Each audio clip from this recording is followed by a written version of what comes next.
Dementia Researcher with a blog and a rating.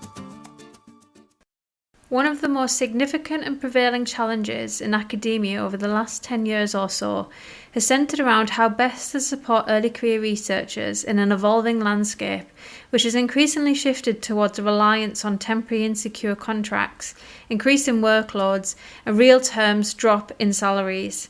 The criteria for defining who falls under the category of ECR varies across institutions and organisations, and this is important if we need to identify where support is needed and who to provide it to. In this blog, I will be asking the question, what is an ECR?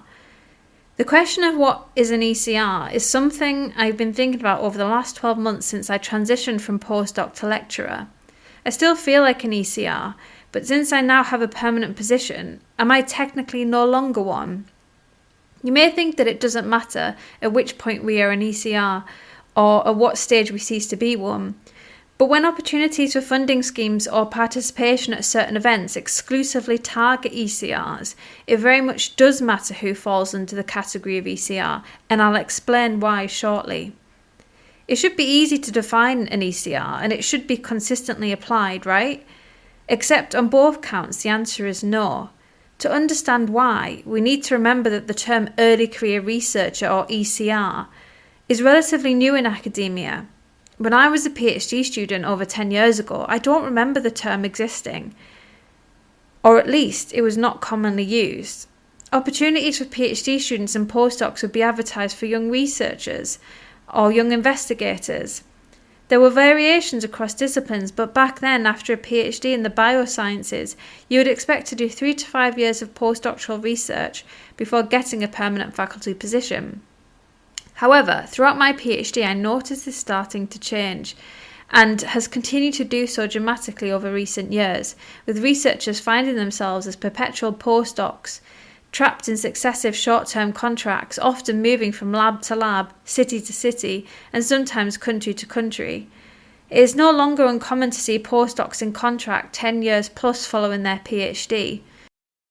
The issue then suddenly becomes apparent.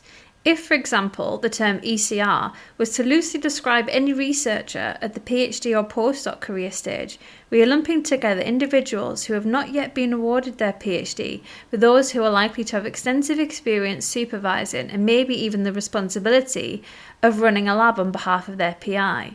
In this scenario, schemes for ECRs could leave PhD students greatly disadvantaged. This might sound like an extreme example to make a point, but it actually happened to me. I previously applied to a funding scheme targeted to ECRs, but there were questions raised about the eligibility criteria. Specifically, who falls under the category of ECR? In order to maximise inclusivity, it was decided that ECR would include anyone new to working in higher education in the UK, anyone within 10 years of being awarded their PhD, and anyone within 5 years of starting their first tenured academic post. Unsurprisingly, applicants ended up including, for example, a researcher with over 15 years' experience, which included successful grant applications and supervision of PhD students and postdocs, and a senior lecturer who was within 5 years of becoming tenured. In the pursuit of inclusivity, those who would have truly benefited the most from this funding were significantly disadvantaged by having to compete with more experienced academics exploiting the opportunity. This is why it matters who falls under the ECR category. At the beginning of this blog, I deliberately set out to ask the question, what is an ECR, rather than attempt to answer it, because it's something that should be agreed collectively and then applied consistently. The first step towards this is to expose the consequences of not having a standard definition, and then to examine whether consensus can be achieved by looking at the terms institutions and organisations are currently using. Let's look at some examples. In 2021, ECRs, a major research funder in the UK, launched the Early Career Researcher Forum to provide ECRs with opportunities to get involved with strategy and policy development. The eligibility criteria included anyone who would identify as an early career researcher. So the category definition of ECR was so broad, you could simply identify into it. For a welcome early career award, you must have no more than 3 years postdoctoral experience, which is considerably more rigid, but they do consider whether they have been significant factors which could have impacted on your career. Finally, European Research Council starting grants are even more rigid, but they do allow for more postdoctoral experience, up to 7 years. These are just a few examples I have come across, which illustrate the variability defining ECR and the challenge of trying to maximise inclusivity for a group which has become increasingly heterogeneous. It is right that institutions, organisations and funders have schemes and opportunities exclusively for ECRs to help advance their careers, and it is essential that eligibility criteria for these things reflect the diversity of backgrounds of PhD students and postdocs, many of whom no longer follow a traditional linear career path through academia. However, this inevitably must be balanced with some criteria restrictions to ensure these opportunities truly benefit those for whom they were intended. One possibility will be to provide, alongside any potential restrictive eligibility criteria, a statement that those of equivalent standing are also included.